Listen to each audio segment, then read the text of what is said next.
Welcome to another episode of the RoadMap podcast. Super excited to have Drew Jones with me today, all the way from Lancaster, Ohio. Drew, thanks for coming on today, bro. Yeah, man. Thank you for having me. Super 100%. high pleasure. Yeah, it's going to be awesome, man. I'm looking forward to it. You've been here a minute.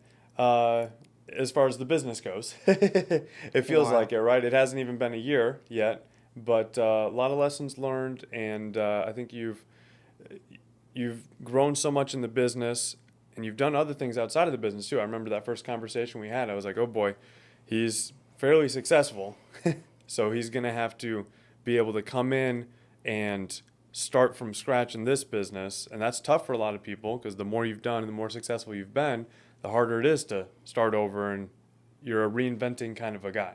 Right. And so I remember we talked about that day one, like, hey man, watch out for this. So I'm hoping to help a lot of people here and help a lot of people get to know you too, and get your name out there, because you're definitely going to be someone that people are going to be looking out for at the top of the charts. So I'm looking forward to that, man. Appreciate you being on. So let's get started with that. Let's hear a little bit about your story. Tell me a little bit about, growing up. How were you raised? Where'd you go to school? What'd you go to school for? What have you done so far before Family First? Yeah, for sure. So I am a serial entrepreneur. So if you can think it, I've done it. I was raised in a loving household. Both my parents were very successful business owners of themselves in their own capacity. So I was always raised with that, pivot your own way kind of thing. Yeah. And so that was my main struggle coming into this, thinking that, hey, I could probably do that better. When you're watching people do stuff and you think, hey, I could probably change that, and it doesn't work. So if you're watching this, don't try to change the wheel. Just bling it out, right? It doesn't don't work. change it. Yeah, right. So a lot of my early days, I was always on the next grind, on the next hustle. What could I do next? Thinking back to my childhood, I was always selling stuff at school. I'd have a backpack full of goodies. You were that guy. I was that guy. Love it. Yeah. So it was those power balance bracelets. It was bookmarks, dude. It was shoes. I got in the sneaker game for a little while. Then went to college. I graduated with I consider it a double major, but it wasn't quite get 2 pieces of paper saying I had two majors, but it's pretty darn close. I graduated in 3 years from Ohio University, go Bobcats. And fresh out of college, I was actually approached by a startup out of the Russ College of Engineering. They were developing some self-driving vehicles, and they sent out an email blast. I was the person that everyone hated in class, because I was always the one that was chilling with the professor before and after. Like, I'd have their cell phone numbers. We'd hang out. We'd get lunch. That kind of guy. Actually learning in college? Actually learning, what a right? weirdo. I got out in 3 years at Ohio University. That's pretty crazy. So, they sent an email out to the professors and were like, hey, who would be good for this position? So it was myself and one of my buddies, Zachary Kelly. And we became really good friends. We didn't know each other beforehand, and now he's the bestest friends. But started doing commercialization. I was their business developer. I went to pitch competitions, raised them a good bit of money pre-COVID. And COVID happened, and all of our funding was pulled because the ink wasn't quite dry yet, and one of our angel investors, his portfolio plummeted. It was a horrible thing. So had to change some things up, and it was a really eye-opener, because that was like my first $1 billion, right? That was like what we would always talk about. What were you going to spend your money on when this finally takes off? What are you going to do? And it crashed and burned, and it really was like, okay, well, this is the real world. This is how it works. Yeah, that's tough. If you don't run to make it happen, then something's going to happen, and if you don't take it by the reins, then it'll run away on you. So got out of that, that commercial, that corporate kind of thing, and started back to my roots of like, okay, I can start my own businesses. All through college, I had an iPhone repair company. One of my first businesses I started that was majorly successful. And then I started delving into other things like high-value agriculture, went into consulting for a while, still have them all running pretty well. But then, I was fresh out of a nice long relationship, and I felt, I gotta change my life. I'm very complacent. Everything I'm doing right now is just, not really bettering me. It's just keeping me in the spot that I'm in. Yeah. I was very comfortable. Yeah. And I saw David was having massive success with FFL, and I thought, if David can do it, I knew him in college. I said, if David can do this, sure, why can't I? So I reached out to him, and he said, yo, dude, like, this is it. Like, this is it. You got to check this out. He recruited one of my buddies, Luke, and I saw Luke go to the office. I was like, bro, Luke's doing this, and you haven't really told me how I can actually start doing this. Like, what's going on? So he finally kind of shared the secret sauce and said, hey, this is how you get started. Get your license. We'll train you up, and you can be on the run there. So, Yeah. And when was that? How long ago was that? oh gosh, Right? it was probably like February or March, right when he first started. Okay. We were Yeah, texting. so we're right at a year now. Yeah, we were just starting to text when he started to drip on me, and some time went by, and I was doing my own things. I was wrapped up in all my own businesses, and then I finally saw Luke walk into the office on his Instagram. I said, "All right, like if Luke's doing this, I need to be involved somehow." So I ended up getting my license in July, at the beginning of July, and then my first policy I wrote was on July 31st. Awesome. Yeah. Awesome. And then it's been a journey ever since. It So I has. love that, man. Appreciate you sharing all that. It's unique because everyone has a very unique journey, and it's cool because how old are you? Like 20, 24. 24. So that resume and that experience sounds like you're in your 30s or something, right? So it's it's pretty cool to have all that experience. I think you can speak to and help a lot of people in a lot of different ways, right? I definitely was not the serial entrepreneur. Like I couldn't draw you a picture from scratch. I couldn't create a recipe for you from scratch. I'm not creative any way, shape, or form, but I can copy paste and I can build a Lego for you, right? If you give me the instructions and the pieces, I got you.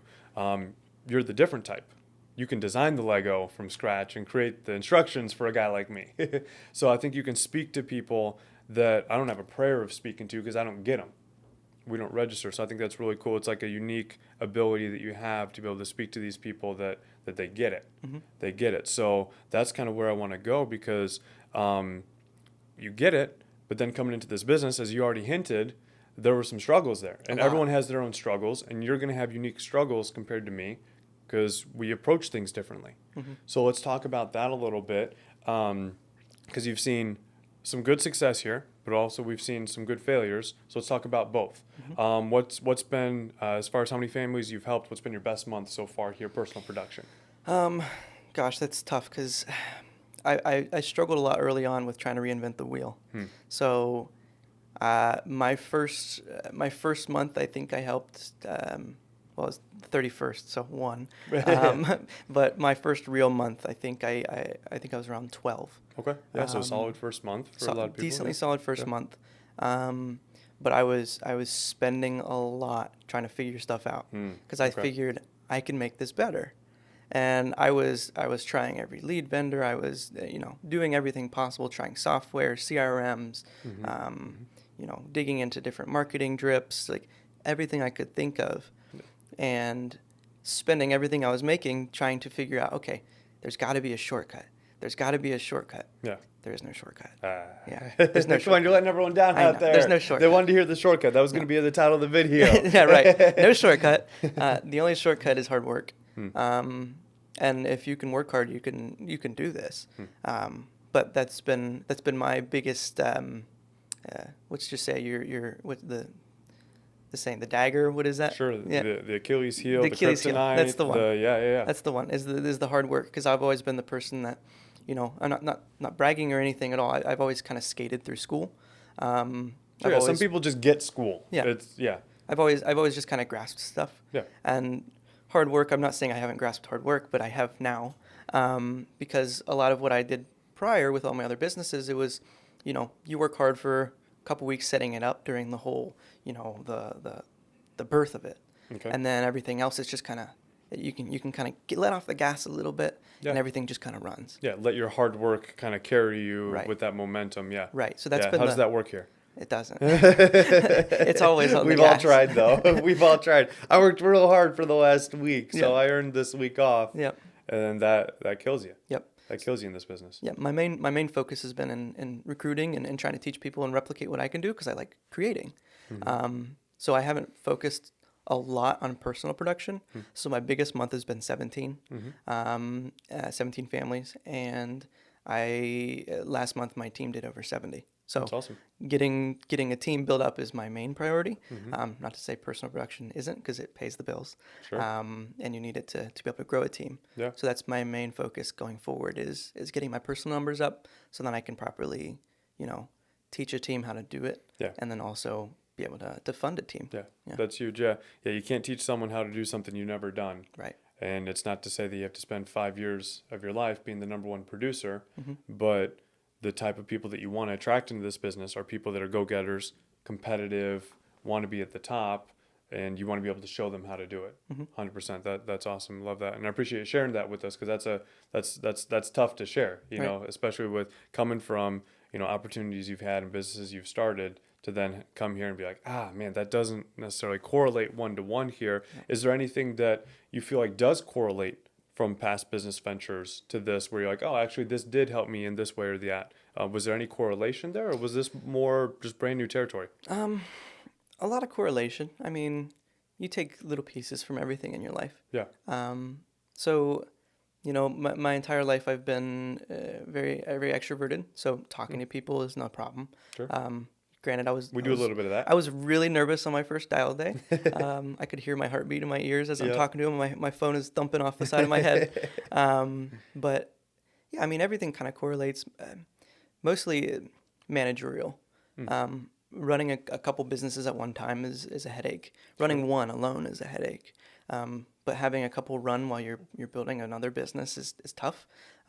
So mostly it's been, correlating different procedures to like kind of get stuff done. So I'm kind of like a box person. So my brain's a little scattered. You've probably gathered already by listening to me talk on this podcast. But it kind of I keep myself structured by having a task, getting it done, and then putting aside, okay, what's next?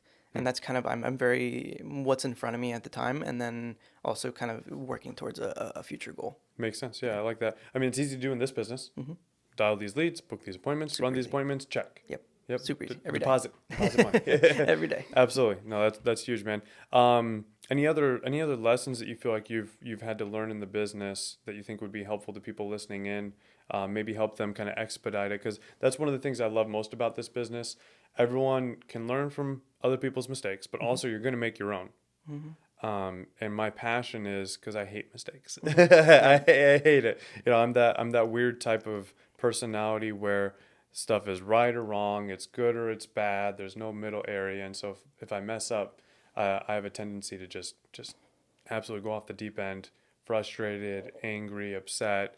One of the ways that really gets me excited about this business, though, is I can use these mistakes to help others learn from them faster or avoid them altogether. Right. That's a huge passion of mine, because I've made so many of them. It's like, please don't make this mistake or this terrible investment or waste of time or money useless. Please use it and learn from it. So do you feel like you have any of those in the business that could help people on your team kind of get there faster, so to speak? Absolutely.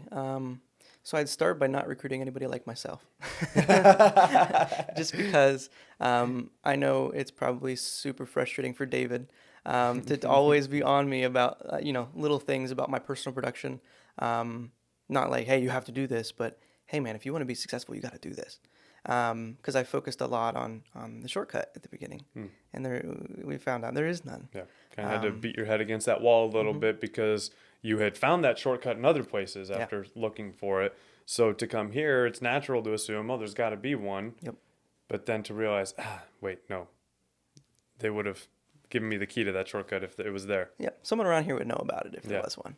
Yeah, and the shortcut is the vehicle that you drive. So we're driving a pretty fast vehicle, and it just depends how much you train to get to be a better driver. That's huge. But yeah, nothing. I don't know. It's there's a lot that kind of goes into it, and I guess the biggest takeaway for me when I was recruiting or when I was looking for people that I thought, hey, they'd be really good at this, is to not have that idea at all, because take that away, throw it away, because people surprise you, and if you put people in a box before you like even approach them, it automatically like you're setting them up either for failure in your own mind, or you're setting them up for success that maybe they can't attain or they don't want to attain. So if you expect something out of somebody and they do the opposite, it's a lot for, you can show somebody a really fast vehicle, and unless they know how to drive, they can't drive it. They can't Right? utilize it to its full potential. Yeah. Right. So get the idea of, prejudging people or like even going into a sale like, oh, this person isn't going to buy. Yeah. Like you're setting yourself up for failure. You're hurting your own pride. It does a lot for you psychologically. Yeah. I'd had a lot of people early on that I was like really excited to share the opportunity with. I was like, they're going to get it.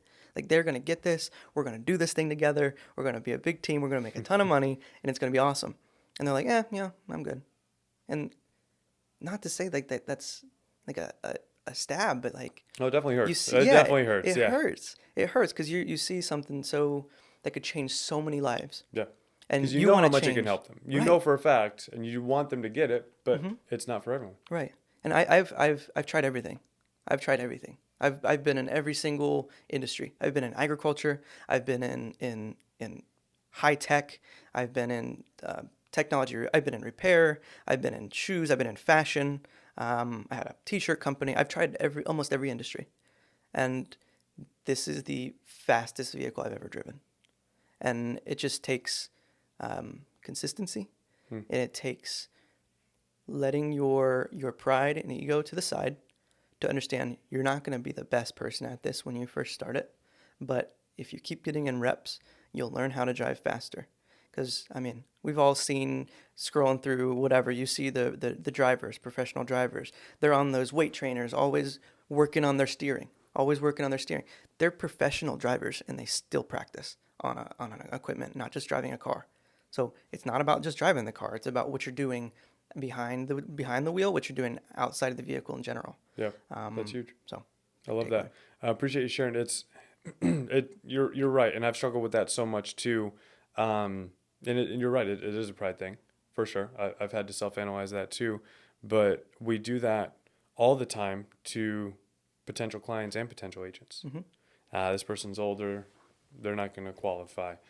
This one's younger, they're not going to get it. All those different things with clients or with agents. This guy's not at a point in his life where this is going to make sense, or his home life doesn't make sense, or he's never done sales before, he doesn't know how to talk to people, and we can prejudge so many situations, but all that is hurting yourself because it's prideful for sure, and it handicaps them, and it limits your pool of people. All we need to do is show people that the vehicle exists. Right. Because that's the biggest problem. People don't know this vehicle exists. Right. They assume. We were talking with your brother the other day in landscaping. It's a great industry. Very proven, very stable, very solid income if this vehicle didn't exist. Right. And so to be able to help people get out of that grind and get into a faster vehicle, you'll get the same place that you wanted to go in your other venture, or your other business, your other job, just at a fraction of the time. Right. But you still have to work, and it all comes down to that. And that's the hard part, because I feel like we're in a culture, and humans probably always been like this, but especially nowadays, it's that microwave. It's the I worked hard today, off tomorrow, and that doesn't work in this business at all. It would be nice if it did, but it doesn't. And when you have sharp guys like yourself look for it, it's like, okay, like he couldn't find it. Yeah. He couldn't find it, guys. Like it doesn't exist. It doesn't exist. Please don't spend your time looking for that shortcut. If there was one, we would show it to you, because that's how this business is structured. We're not structured in a way where I want to keep secrets from you. Right. So I can look better or make more. The way we make the most is if you make the most money, and you know how to help people make the most money. And that's by sharing those secrets. If I find an unfair advantage, I want you to know that. Right. But those shortcuts don't exist. And so that's why a successful mentor figures out how to properly help someone understand that, hey, you're wasting your time, costing yourself money and months, if not years of your life, looking for that shortcut. Here's the way. This is the way. Here it is. Follow it. So that's huge, man. And I think that's a unique struggle that you've had, but what that does is give you a unique ability to help your people with that. Right. And I'm not gonna lie, I still catch myself looking for some shortcuts here and there. I still do. And I'm trying to, get that under control, because as any person that does business, you're always looking for efficiencies. Yeah. I'm a big efficiencies person. So I still, not as much. It's on the back burner now. Like I'm doing better now. It's on the back burner. It might be on like a one flame little grill. Mm-hmm. I'm still looking for some shortcuts. Not necessarily shortcuts, but more opportunity. Yeah. Yeah. 100%. And I think that's a big difference, though. Yeah. I think spending all your time and energy and focus looking for shortcuts versus to keeping an eye out for opportunities that could help your people, help the team, help your clients. Big difference. I think the difference is the energy expended. Yeah. To find that, the energy Entirely. and time expended. If you're spending your entire day looking for that, you're probably not going to find it. The chances are so low. Mm-hmm. So what happened that day? Mm-hmm. Whereas if you keep an eye out for it or have a conversation here or fill out this inquiry there, big difference. That's huge. Yeah. I look forward to you being, I think that's a unique thing that you'll be able to help your team with that maybe someone like me or other people aren't as equipped to handle because I don't struggle with it as much as you. Right. And this business is a shortcut. Yeah. It really is. Just the existence, It is the most turnkey thing you can do. I have started a lot of businesses, and you have a lot of overhead every single time. Like I have upwards of 6 figures wrapped up in one of my businesses. I haven't earned a dime from. Not a dime. And you're going to tell me, buying $1,000 in leads is a big startup cost for you? Right. Come on. Yeah, it puts it in perspective, doesn't It's it? a business, right? But instead of having inventory you're stocking, or instead of buying a big building or a warehouse or equipment, Yeah.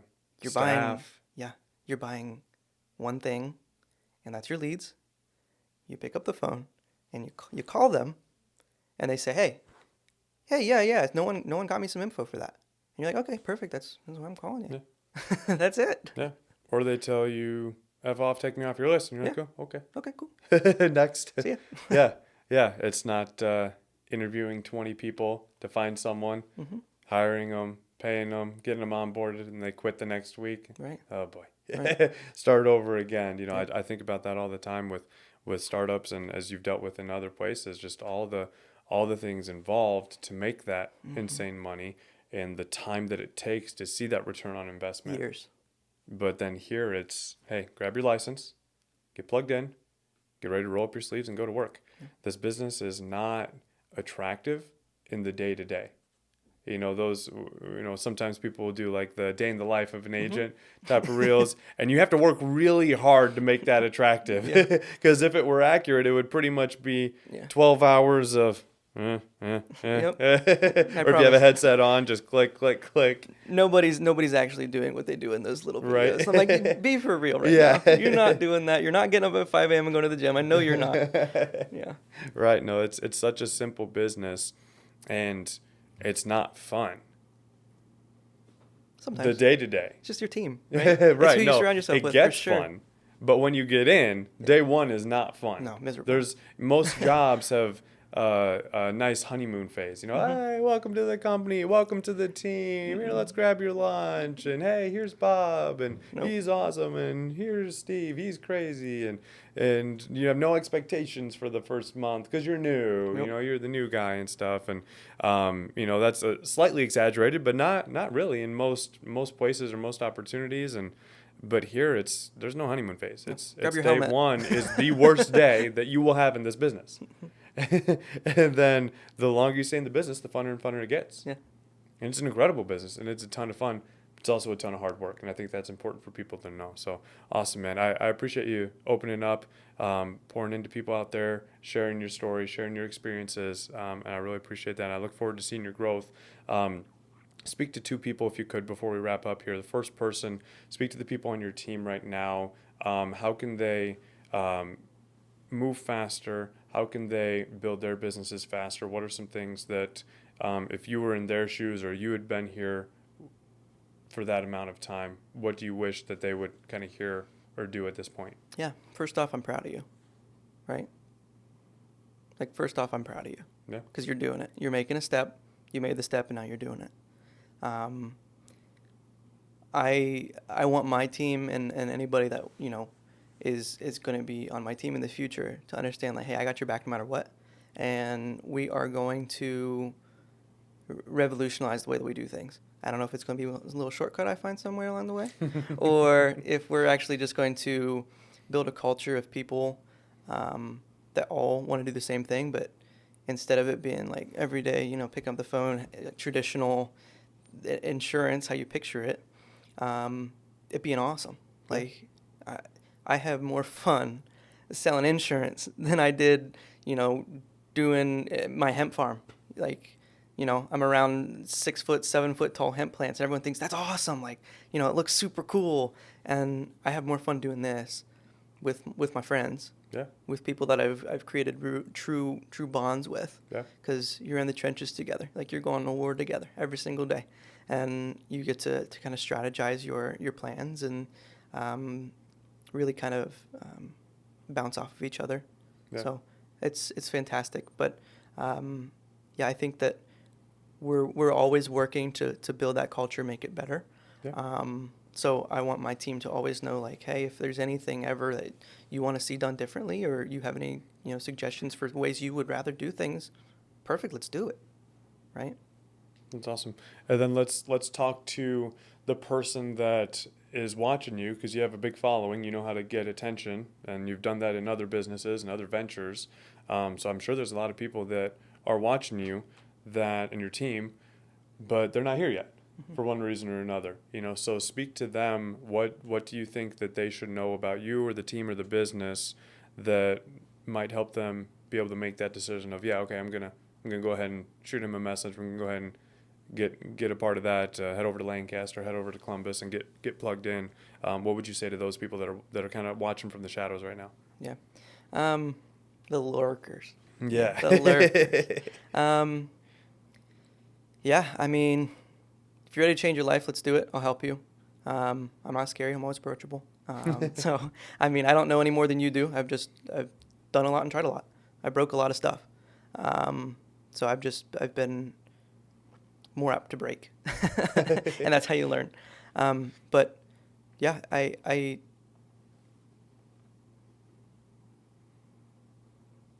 it's a tough one, right? Yeah.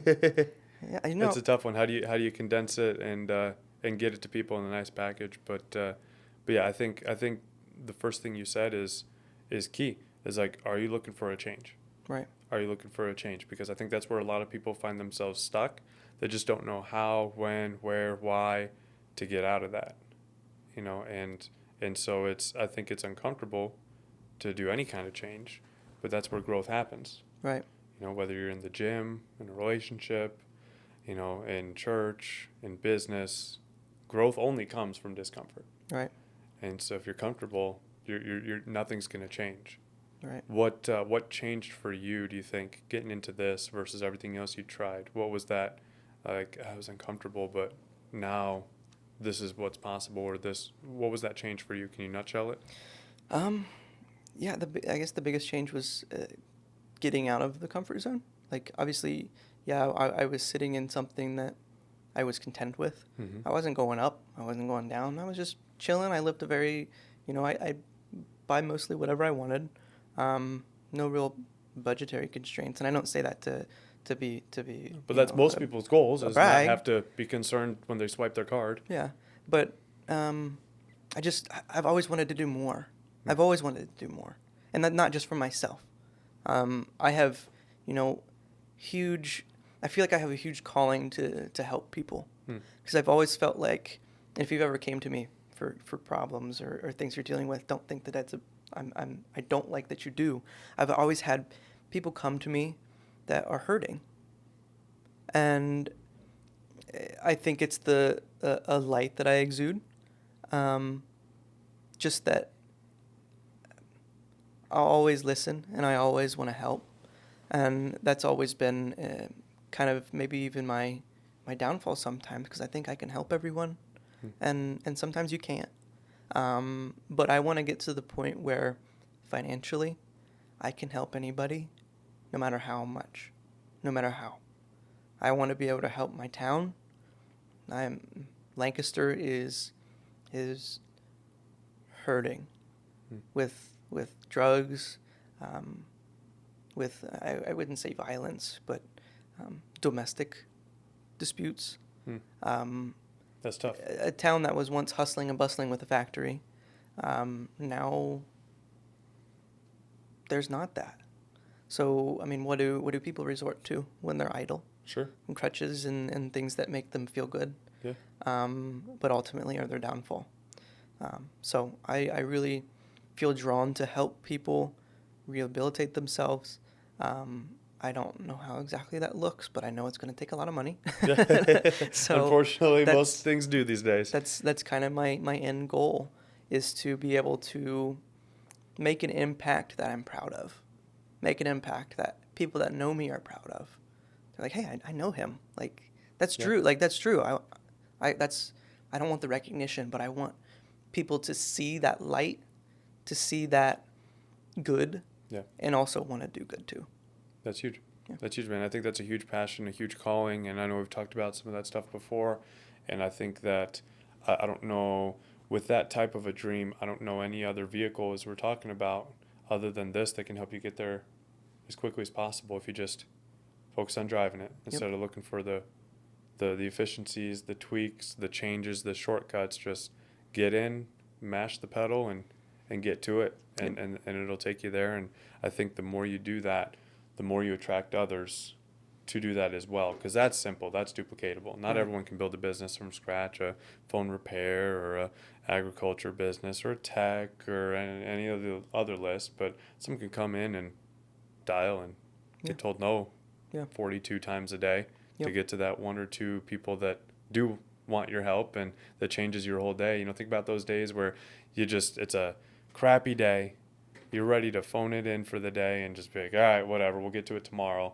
But you just stick it out a little bit longer, and then you make more helping one family that day than you used to in a weekly paycheck, and you're like, yeah, I remember why I do this now. And it's always that. Yeah. It's always that. Just one more. Yeah. Just one more. And that one more gets you where you want to go in life or in business, and that's how it is here. So appreciate you being on, man. That was an incredible story. I'm looking forward to people getting to know you a little bit more, watching this, who you are, what you're all about, and I think that'll attract a lot of people to join you in that goal. That's huge. I think a lot of people want to help a lot of people. They want to stop being frustrated with being stuck. They're looking for that change. They're looking for that way out. They're just not sure where or how or why, or they want someone that they relate to help them get out of that. And I think that's you for a very large amount of people. So I'm excited to see what you guys do in this business, in this industry, and for the world. I'm excited to work with you, brother. Appreciate you being on. Me too. Cool.